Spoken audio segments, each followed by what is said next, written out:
Hello dear students, welcome to Spark Academy. चलिए आज के सेशन की शुरुआत करते हैं, जहां हम मैथ्स 1 के चैप्टर 4 रेशियो एंड प्रपोर्शन को डिस्कस करेंगे। तो चलिए इस सेशन की शुरुआत करते हैं। ओके स्टूडेंट, तो चलिए क्वेश्चन नंबर 4 से सेशन को कंटिन्यू करते हैं। यहाँ पर कहता है, ध्यान से देखिएगा, the person can build a small house in 8 days, यानी 3%, तीन लोग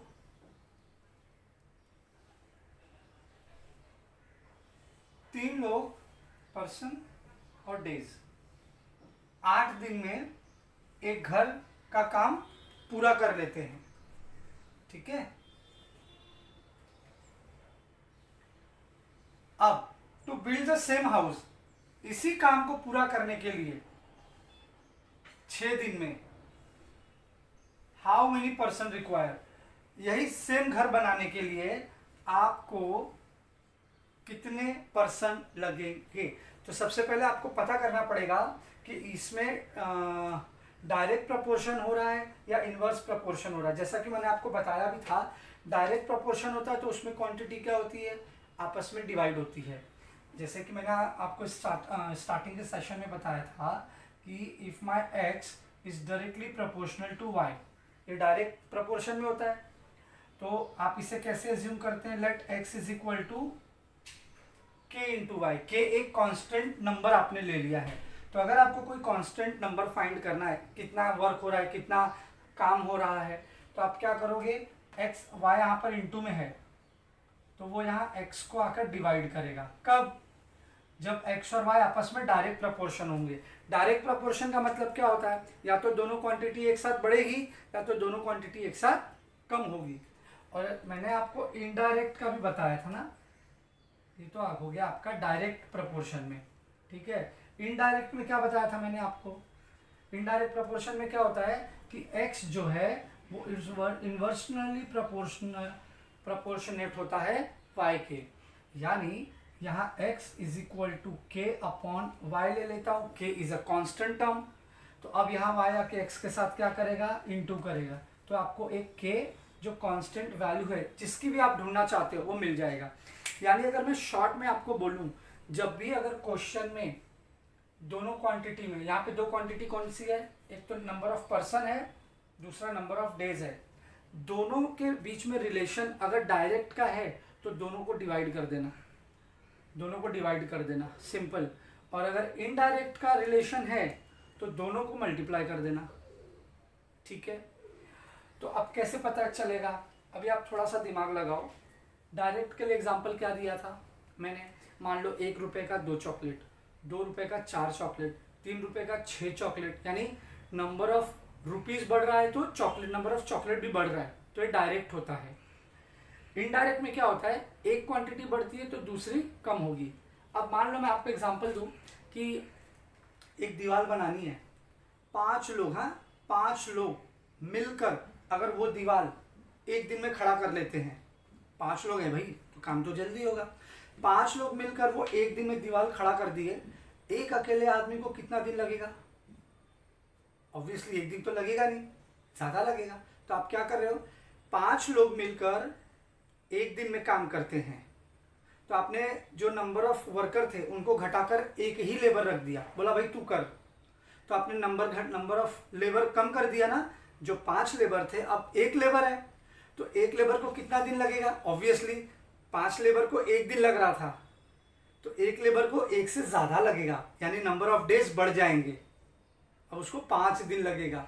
तो ये होता है इनडायरेक्ट, यानी यहाँ पे वर्कर और नंबर ऑफ डेज में इनडायरेक्ट प्रपोर्शन होता है। तो सेम यहाँ पर कहता है, अगर 3 लोग मिलकर 8 दिन लगातार काम करते हैं तब जाकर वो वर्क होता है।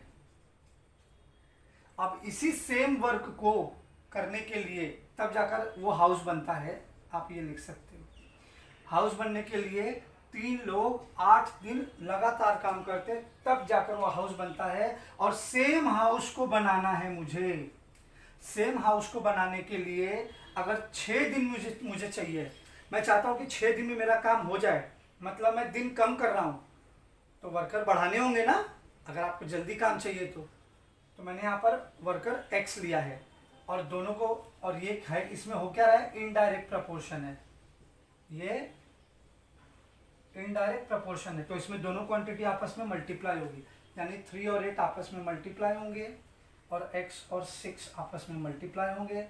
6 यहाँ जाके डिवाइड करेगा,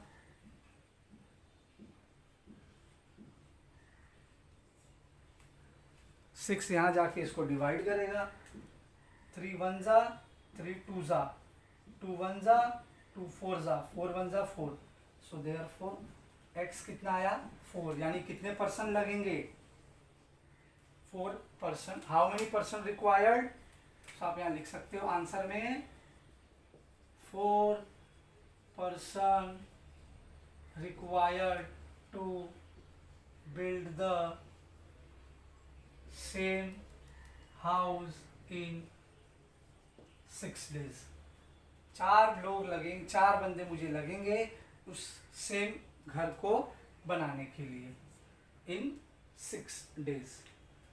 ठीक है, तो आप इसका स्क्रीनशॉट ले लो। Okay student, coming to the question number 5, convert the following ratio into percentage. आपको इस सबको परसेंटेज में कन्वर्ट करना है, तो परसेंटेज में कन्वर्ट करने के लिए क्या करेंगे, मल्टीप्लाई बाय 100, कुछ भी नहीं करना है।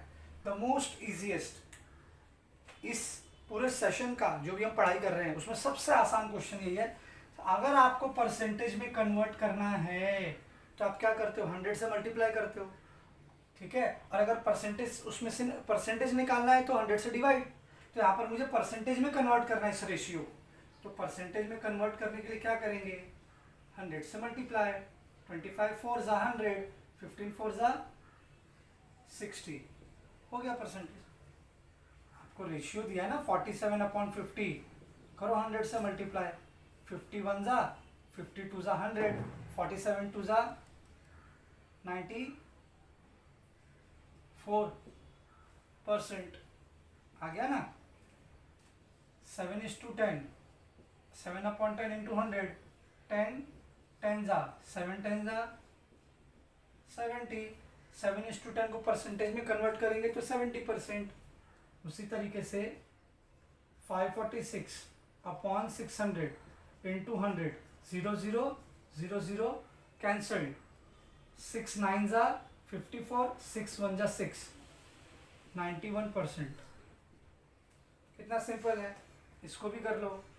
7/16 इंटू 100, 4 4 जा 16, 4 25 जा 25 7 जा 175/4, 4 4 जा 16, 17 में से 16 गया, कितना बचा 1, 4 3 जा कितना हुआ 12, 15 में से 12 गया तो कितना बचा बेटा 3। अब आप यहाँ पे 0 ले लो, यहाँ पे डेसिमल दे दो, 4 4 7 जा 28, 30 में से 28 गया, कितना बचा 2, 0 ले लो, 4 5 जा 20, सो 43.75% ये आ गया इसका। ओके स्टूडेंट, क्वेश्चन नंबर 6 देख लेते हैं, लास्ट सम है।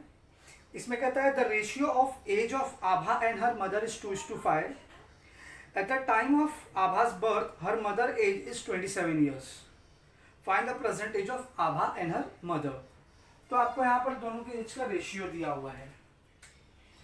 क्या रेशियो है आभा का और उसके मदर का, द रेशियो इज 2:5। और क्या फाइंड करना है, present age. Let the present age of Abha and her mother be 2x and 5x respectively. ठीक है, ये मैंने उनका आज का प्रेजेंटेज एज्यूम किया है। तो आप देखेंगे कि कौन बड़ा है, मम्मी बड़ी है। कितने साल, 27 ईयर्स। मान लो कि आभा का जन्म जब हुआ था तब उसकी मम्मी का उम्र 27 ईयर्स था। तो अगर आभा मान लो आज 5 साल की है तो उसकी मम्मी कितने की होगी, 27 में 5 ऐड करेंगे ना, बिकॉज कि 27 का डिफरेंस तो वो रहने ही वाला है। क्योंकि जब आभा का जन्म हुआ, जब आभा 1 साल की थी तब उसकी मम्मी 27 ईयर्स की थी। ऐसा स्टेटमेंट में कह रहा है। तो यानी कि मैं ये कह सकता हूँ कि जब आभा का जो एज है उसमें आप 27 ईयर्स ऐड कर दोगे तो वो इक्वल हो जाएगी अपने मम्मी के।